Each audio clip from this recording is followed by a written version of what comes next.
You know, when you see a Rolex, you probably think luxury watch, right? But if you look a little closer, it gets way more interesting. It can be a personal statement, a work of art, or even, and get this, a better investment than stocks. So what's the deal with Rolex? Let's dive in and unpack this whole phenomenon. A great place to start is with a little mystery that's been buzzing around the fashion world lately, and it's all about David Beckham. And it wasn't his suit, it wasn't his shoes. No, everyone was obsessed with what was on his wrist. So what was he wearing? Turns out he was wearing a Rolex, but not just any Rolex. This thing, it pretty much breaks every single rule the brand is known for. It's playful, it's emotional, and it's so rare you basically can't get it. And what it tells us, well, it shows something really fascinating is shifting in the whole world of luxury. Okay, so let's get into the details. And the setting for this whole thing, that's what makes the story even better. He wore it to his daughter Harper's 13th birthday party. I mean, think about that. By picking that moment, he was sending a really clear signal. This wasn't some red carpet power play. Nope, this was personal. So what was the watch? It's the Rolex puzzle dial.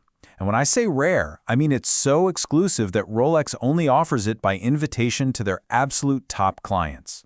So for Beckham to wear this specific watch for his daughter's birthday, he basically took an object of insane luxury and turned it into this super personal statement about joy, family, and, connection. But to really get how, well, radical this watch is, you gotta understand what it's rebelling against. The standard day-date. That's the one they call the president's watch, right? It's the ultimate symbol of power, of seriousness. The puzzle dial, well, that's something else entirely. Just look at the difference here. It's night and day.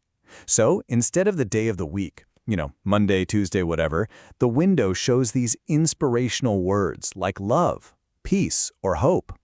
And the date? Forget about it. You get a different emoji every single day.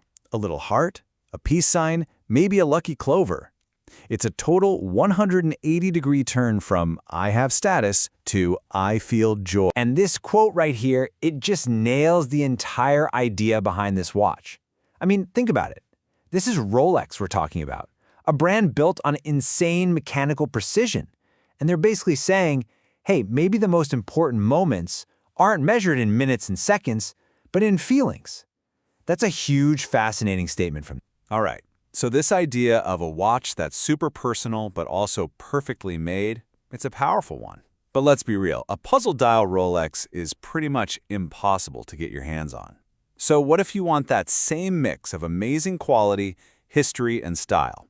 Well, the good news is the watch world is absolutely packed with incredible alternatives. The experts, they point to a few really amazing brands. You've got Tudor, which is Rolex's own sister company, so you get that famous toughness, but for a lot less money. If you want just pure obsessive craftsmanship, you have to look at Grand Seiko from Japan. Their work is incredible. Then you have brands like Longines, which experts call a really smart way to get into Swiss luxury, and Tissot, which has totally changed the game for what affordable luxury can be. And of course, there's Omega, a true classic. It's got the history and the chops to go head-to-head with Rolex, no problem. Okay, so we've talked about Rolex as a symbol, right? And as a style icon. But there's this whole other layer to the phenomenon.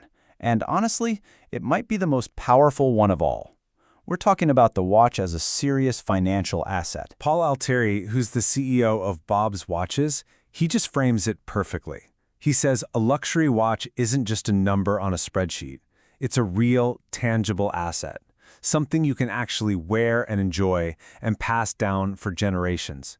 And that gives it a kind of stability that, a line of code for a stock just can't touch. And the numbers, they're absolutely staggering. Okay, check this out. The Rolex Datejust. Over the last 15 years, its value on the pre-owned market has shot up by 639%. I'm going to say that again. 639%. That's just wild. Or how about the Rolex GMT-Master II? You know, the one with the iconic Pepsi and Batman bezels. These are so hot with collectors right now that they're reselling for over 20,000 euros. And that's for a used watch. Incredible. So you can see here the Datejust has some really solid performance, right? It's averaging around 7,300 euros. But then, Whoa! Look at the sport models. The legendary Submariner almost doubles that, coming in near 15,000 euros. And the GMT-Master II, it leads the whole pack, averaging over 17,000. This data just proves it's not all hype. This is a remarkably stable, high-performing market. All right, so let's bring it all together. We've seen the Rolex as this deeply emotional symbol on David Beckham's wrist. We've checked out some amazing, high-quality alternatives for style.